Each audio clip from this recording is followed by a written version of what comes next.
E urât să le faci pe grabă, pentru că să lasă întunericul și după aceea nu se mai vede nimic. Deci trebuie să mă grăbesc, dar să nu mă grăbesc. Cum vine treaba asta? Grăbit, dar fără grabă. Așa, acum trebuie să-l aprindem. Dar l-aprindem aici. Și voilà! Se vede. Acum se vede. Pentru că pe timpul zilei n-aveam nicio șansă să fac pe aici nimic.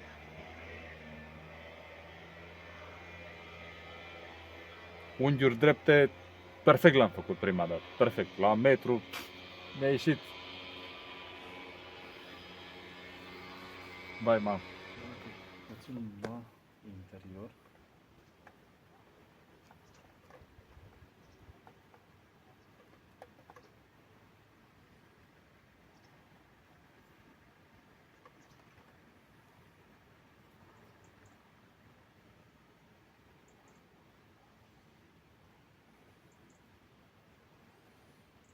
Cam aici avem. Nu stă așa odată. Deci putem să batem mai întâi în partea asta la altă.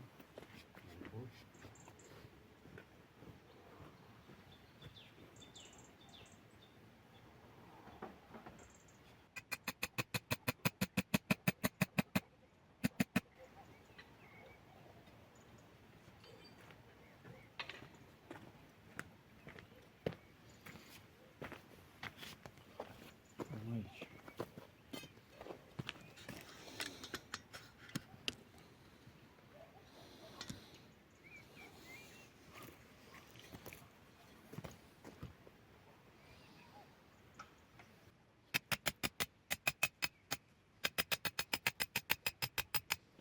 Așa. Și unul pe partea cealaltă. De acolo.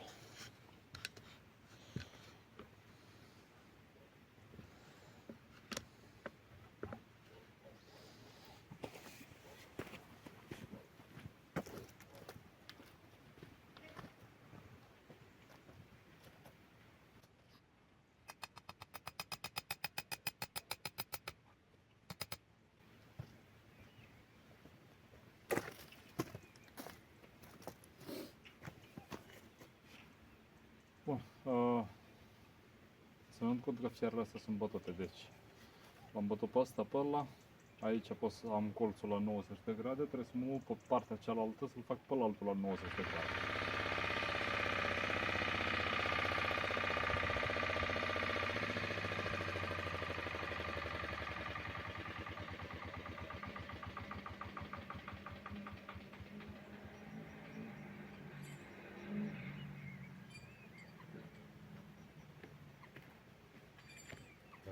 E superb așa ceva, n-am ce să spun. Eu unul, făcându-l așa la mână, cu metru, cu 90 de grade, cu metru ăla, cu 60-80.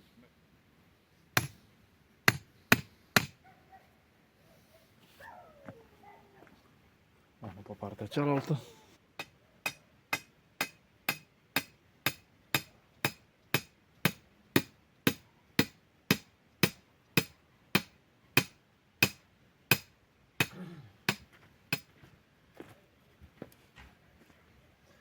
Ceea ce am descoperit eu acum în seara aceasta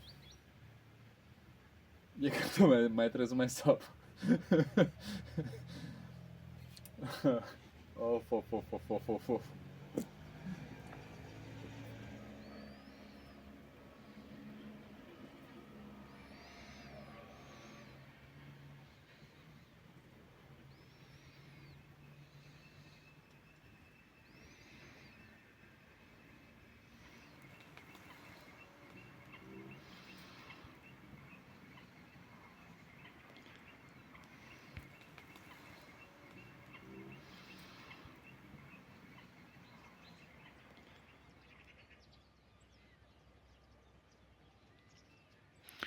Bună dimineața!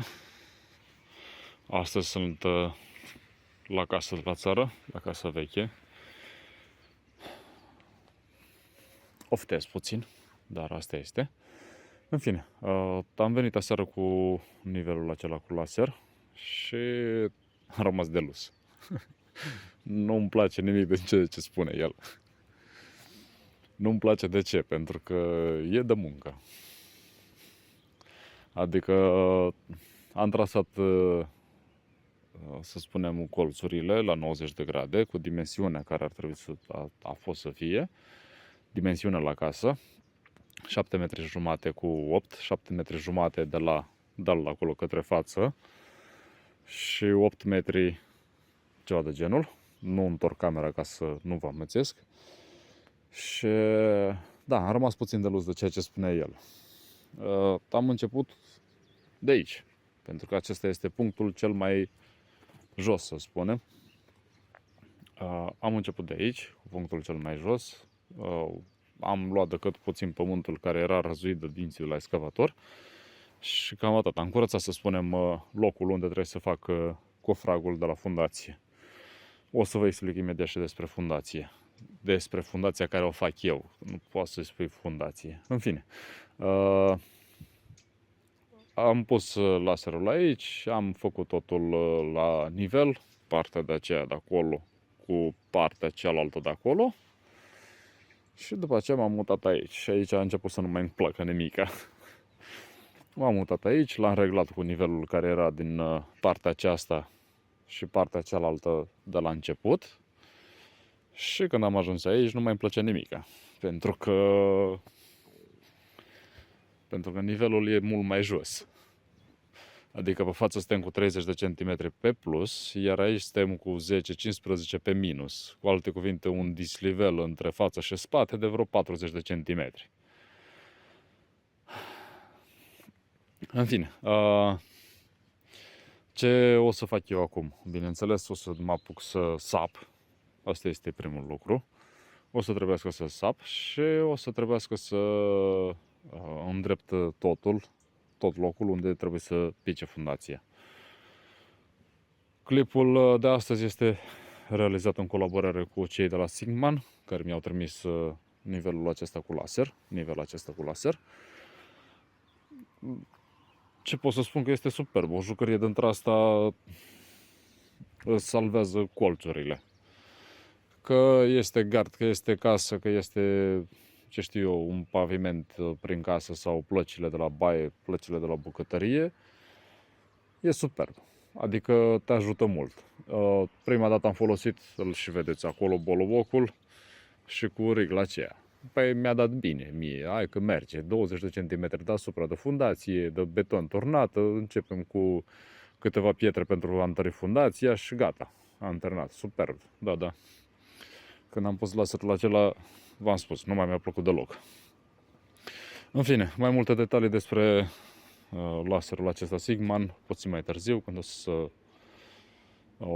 o să răsoară soarele puțin mai bine, o să-l despachetăm, dar nu o să se vadă cum s-a văzut aseară. Aseară era super totul pe aici, prin campanie, totul verde. În fine, mă apuc de săpat mai departe, pentru că trebuie să cobor 10 cm în partea asta altă de aici și pe spate. Am câteva pietre de scos aici pe față. Pietrele acestea trebuie să le iau să le scot. Și trebuie să mă apuc după aceea să fac ofragul. Nu cred că o să pot să torn astăzi. Deci nu sunt sigur dacă o să reușesc să torn astăzi. Pentru că trebuie să fac totul la mână. Din ce cauză? Din cauza că betoniera nu poate să vină, din cauza că nu din cauza că, hai să zicem, banii ca banii, că mai strângi puțin din curea și le faci așa cum trebuie, dar nu poți să treacă din cauza podului. Iar eu, unul, ca să cheltui 5.000 de euro în podul acela, nu îi cheltui acolo deocamdată, pentru că nu e momentul. În fine, eu unul trebuie să mă apuc de săpat, ceea ce este pe lateralul acesta și pe partea aceasta de aici pe față este totul ok. Avem acei 30 de centimetri, în schimb pe lateralul celălalt și pe spate încă trebuie săpat. În fine, dăm drumul la treabă și ușor, ușor ajungem noi la capăt. Ușor, cu calm, savurăm momentul și nu ne grăbește nimeni, pentru că nu ne grăbește nimeni. Avem timp. Nu? E la treabă.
Au.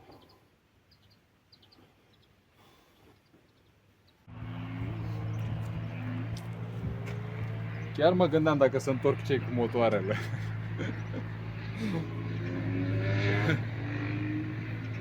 O, Doamne, ca să pot să fac un clip.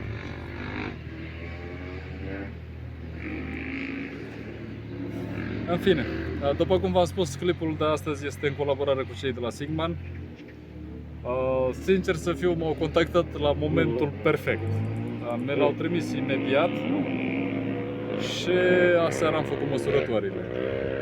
Dacă nu pârie toba aia, nu, n-am nicio treabă, că la drujbele le modificate. În fine, m-au contactat la momentul perfect. Le-am spus că chiar îmi trebuie și aseară chiar mi-a trebuit, sincer să fiu. După cum ați văzut, am săpat încă puțin, am măsurat seara, m-a prins și noaptea, ca să fiu sincer, pentru că a fost treaba de diznivel, a trebuit să sap puțin ca să pun măsurătorile să le fie cum trebuie. Pentru că nu e ușor să dai nivelul atunci când nu este totul drept. Se pierde ceva timp. Preferabil este de lucrat cu lucrurile acestea dacă nu ai acel senzor care piuie, care detectează laserul. Dacă nu l-ai pe acela, e frumos să-l faci pe timpul serii, fără lumină sau dimineața de vreme. În fine, eu unul am rămas până seara târziu, am terminat totul și acum la lumina zilei, ca să vede mai bine, mă gândeam să vi-l arăt. Trepiedul este unul destul de obișnuit, are în plus prinderea aceea pentru laser, ceea ce este mișto pentru că nu-l mai demontez de aici, îl pui imediat. Iar trepiedul mi se pare ușor, mi se pare foarte ușor și e de stat atent cu laserul pentru stabilitate atunci când este vânt. În schimb, este foarte ușor de reglat, deci nu e nimic dificil. Prinderile sunt destul de ok, nu sunt plasticurile ca să fie subțiri, să se spargă. Am mai avut sistemul acesta, dar era mult mai fin și se spargea tot timpul aici. Bureți ca să poți să-l iei mai bine așa, cu toate că nu e greu. Un boloboc aici sus, să te ajute cât de cât să pui laserul la boloboc, un alt nivel în partea asta la altă aici și sistemul care se dă repede jos. Din păcate, sistemul acesta nu poți să-l pui în valiză. Are o jucărie mică aici de sub. E enervantă când stă drept așa, cu gravitația. În fine, reglajele le știți destul de bine la trepiedele acestea, sunt destul de intuitive, să zic așa. Nu e ceva să fie complicat și ceea ce este cel mai superb, cum am văzut eu, e că mai are o altă jucărie pentru telefon. Un suport ca să prinzi și telefonul. În fine, mi se pare că acesta vine cu laserul acesta. Laserul a venit în cutia aceasta, de aici, trepiedul în cutia aceea și are și husa aceasta. Iar aici este jucăria cu care m-am jucat aseară. Aici avem o mică platformă. Asta este pentru reglaj fin în ceea ce privește înălțimea.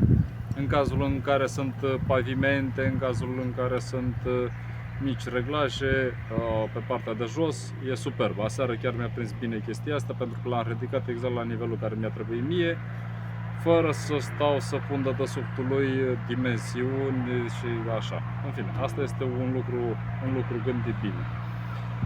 După aceea mai avem un alt suport care se pune pe trepied. Aici se montează pe partea aceasta. Sau dacă nu, poate să fie pus și pe jos.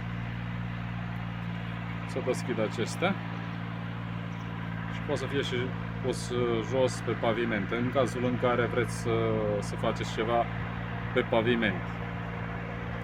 După aceea avem reglaje, bineînțeles, atât să se întoarcă, să se rotească, stânga-dreapta, înainte-înapoi și pe înălțime. ceea ce și aici este superb. Plus de asta, pentru cine are posibilitatea să îl lipească pe ceva metalic, are magnet pe spate. De aceea și placa aceasta se fixează pe perete și se prinde pur și simplu de aici, oricum nu cade. L-am prins destul de bine pe ușă și pe alteală și orice suport metalic nu cade. Un lucru destul de frumos, te ajută să-l reglezi bine și rapid. Aici în buzunarul acesta avem manualul și ținta aceasta care este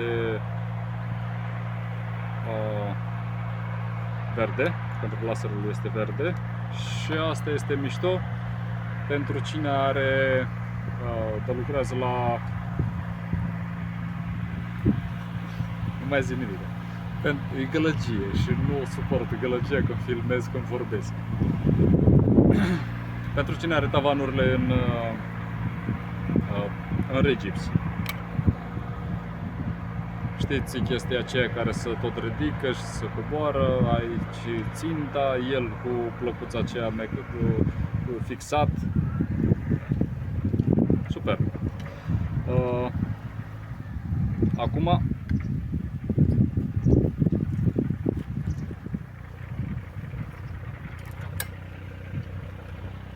totul metalic pe aici, așa. Acum, aici în buzunarul acesta mai avem cablu USB, ceea ce e destul de mișto. Cablu USB se încarcă cu încărcătură la orice telefon. Oricine are telefon, deci imediat se poate încărca. Lucrul cel mai mișto este că laserul merge și doar cu USB-ul. Deci dacă ai o baterie externă, deci o baterie de aceea mare, ai putea să-l folosești fără ca bateriile lui să fie conlegate la el. Mișto, nu? Și tractorul și motoarele acum, ca să fie mai bine sunetul. Oricum e distractiv rău de tot pe aici, nu?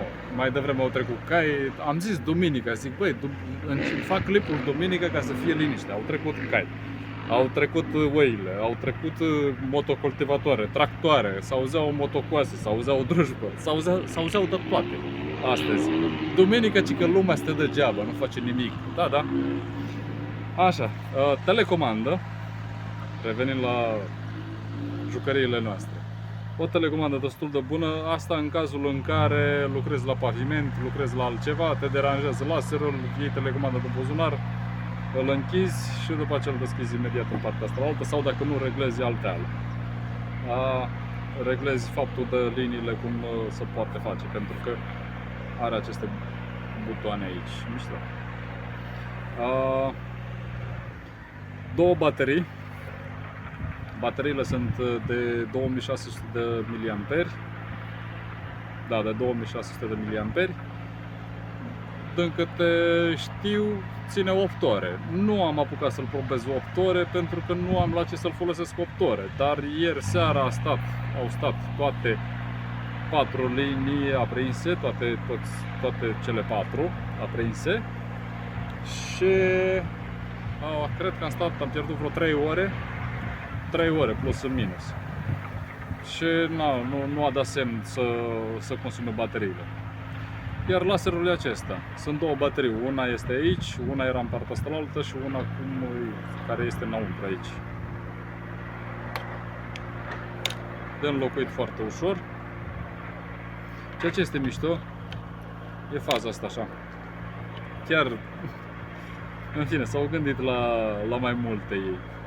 Bateria e aici, destul de ușor.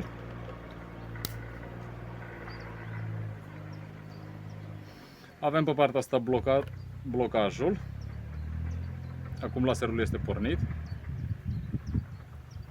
Trebuie pus la nivel, că altfel cât de cât la nivel. După aceea el își face reglajul acela fin, dar dacă este foarte aplecat,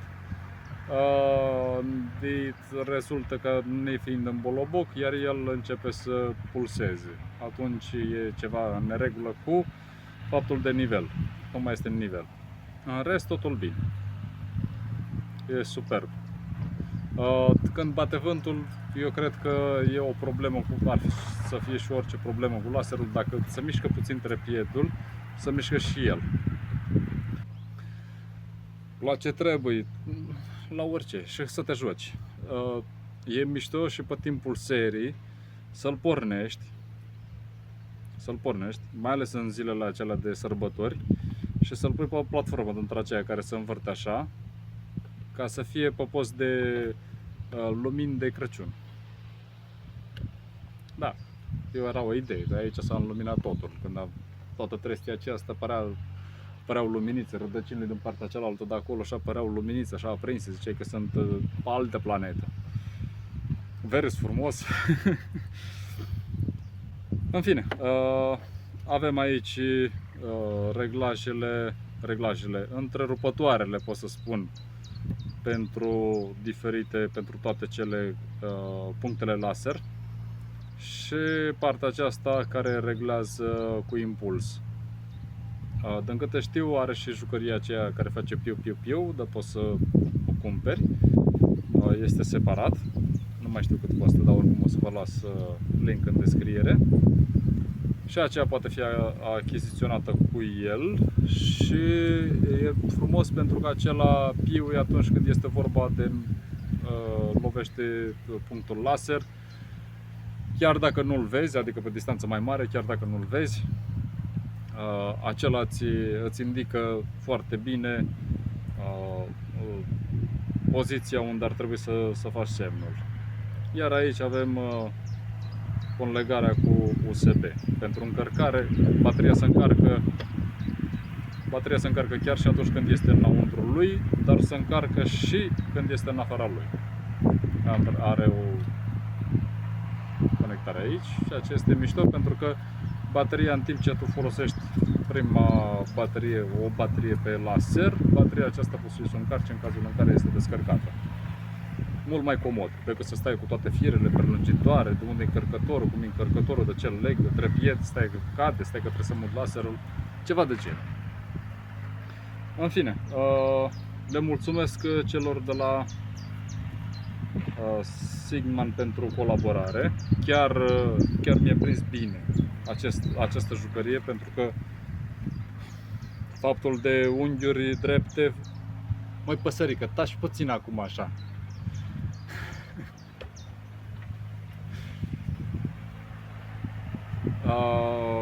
Unghiurile care le-am avut la gase, care le-am făcut cu metru, nu aveau nicio treabă. Faptul de măsurători la nivel, deja eram pe departe cu toate cele.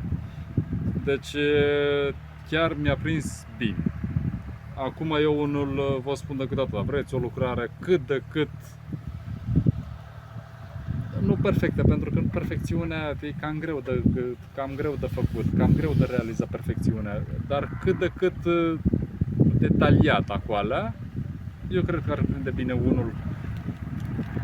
unul ca acesta. Și ținând cont că a început vântul și ținând cont că s-a făcut audio tot așa, îi dau drumul la treabă, că e mai bine.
trebuie ceva mai sus. O să-l acoperi din prima.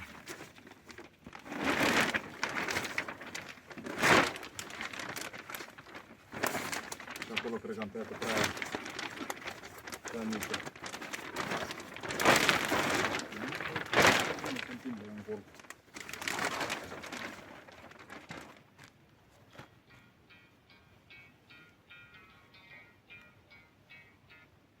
Ia mă. Acum aranjam folia. Fac fierul. Nu știu de astea care n-am făcut și după ce vin și eu acasă. Termin mâine cu fierul. Da.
Asta vine aici atunci.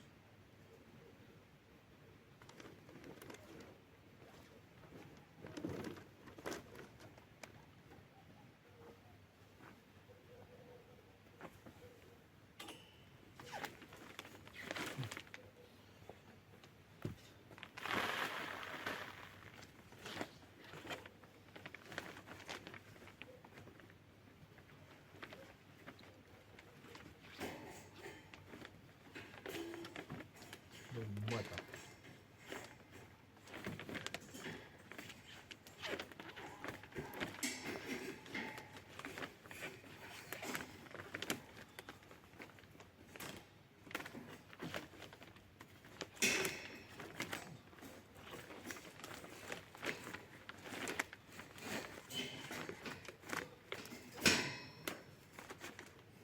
Ok. O gaură, nu 10.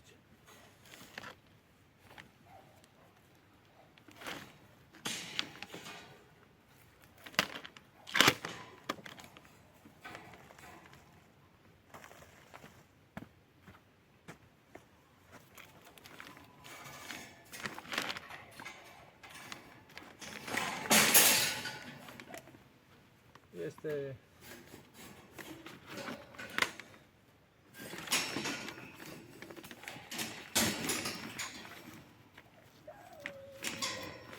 soft. Așa.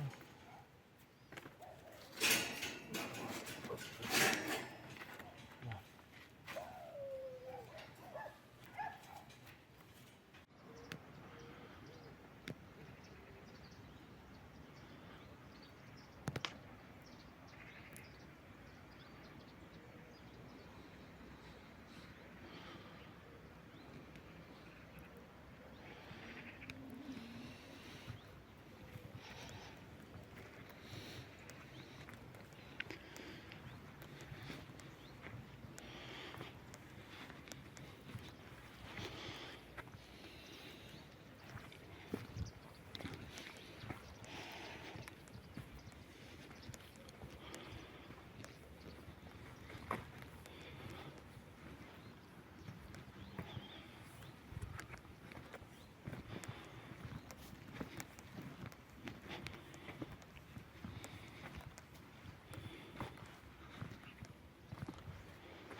Bun, am încheiat și cu armătura. Bine, ar fi să fie 4 fiare aruncate în pământ aici. Nimic special, nimic legat așa, wow, ce legătură frumoasă am făcut. La colțuri le-am întors puțin și după aceea am mai pus o altă plasă deasupra.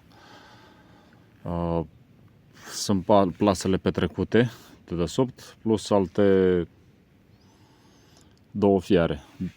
Unul și al doilea. De 12, de 14 nu aveau. Am pus de 12 și gata. Am luat stâlpii aceia de beton. I-am pus de desubt. Pe locuri sunt stâlpi de 8 cm care de multe ori a trebuit să mai adaug altceva de desubtul lor ca să poată să stea. De exemplu, aici am pus o piatră să stea puțin mai la suprafață.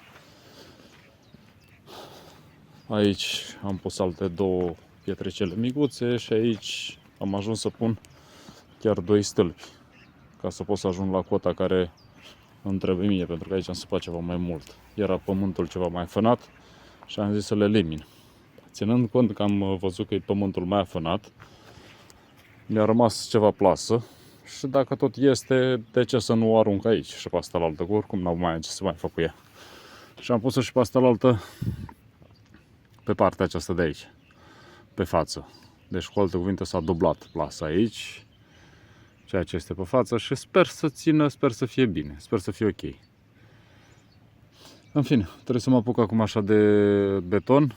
Singura problemă este că trebuie să-l fac pe tot la mână, după cum v-am spus, și da, o să fie ceva cam greu.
va mai departe.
Uite, asta legă.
Ia.